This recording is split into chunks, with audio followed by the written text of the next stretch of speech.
This exhibition is called Observations, and for me it's pretty much kind of how I go about my daily life. I'm always watching people and watching how light plays on things. That really is what inspires me. And then, I kind of like the human story. I mean, what's going on with the activity there and how the people are interacting with each other. And then some of your art training comes into play. The gesture of the people, the nuts and bolts of painting comes in line. But when I see the light hitting something, or sometimes when it's not hitting something, but hitting something next to it, that gets me every time.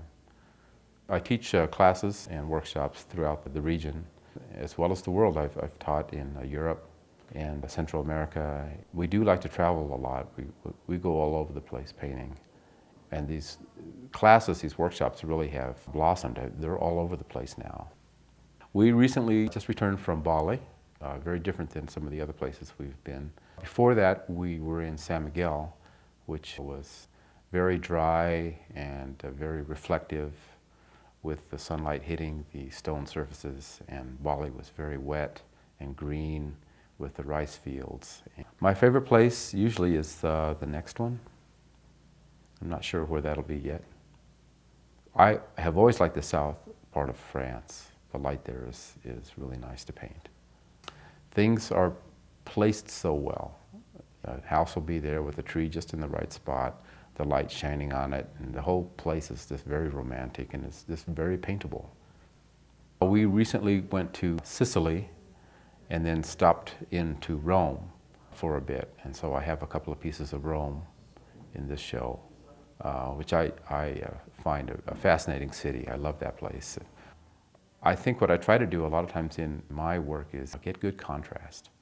Early on, an artist told me, Ramon Kelly said, you paint your lights with your darks, which is to say you really can't get the effect of light in a painting until you have darks. And so a lot of times in my paintings, people comment, oh, I really like the light, look how nice the light is, but 90% of the work goes into the shadows. All the work goes into the shadows and making them subtle and making them soft-edged and then the lights come in near the end very quickly. But, all that work in the shadows makes the lights, it kind of sets the stage for them so they really stand out. I like to create all the time.